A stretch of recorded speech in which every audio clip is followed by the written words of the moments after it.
The Tampa Bay Rays played an exhibition game against the Cuban national team in Havana in March 2016. Photo: Pablo Martinez Monsivais, AP. The Trump administration canceled a deal between Major League Baseball and the Cuban Baseball Federation that would have made it easier for Cuban players to come play in the United States, an administration official told USA Today. The official, who requested anonymity, said the move would make it more difficult for Cuban players to sign with MLB, though the immediate details of its impact were unclear. In December, MLB and the Players Association reached an agreement with Cuba's Baseball Federation to allow players from the island to be scouted and signed by the league without having to defect.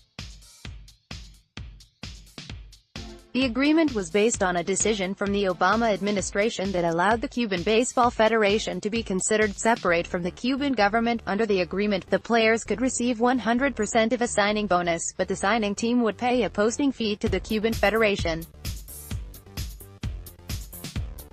This would have been similar to the system that is currently in place for players coming to MLB from Japan.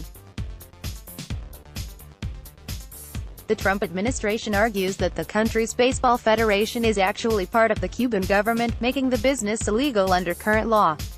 Critics of the agreement, notably Florida Senator Marco Rubio, feel that the posting fee going to the federation amounts to paying the Cuban government ransom for baseball players. The U.S.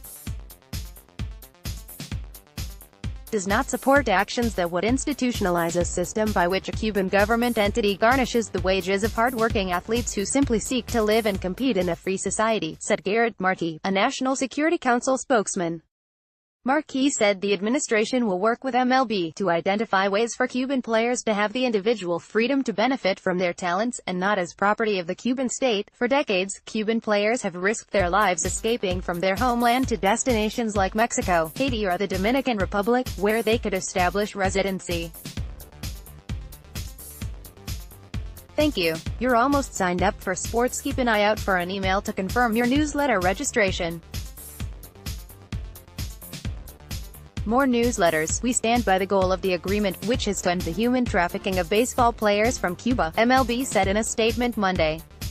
Earlier in April, the Cuban Federation announced the first list of 34 players who would be authorized to sign with MLB clubs.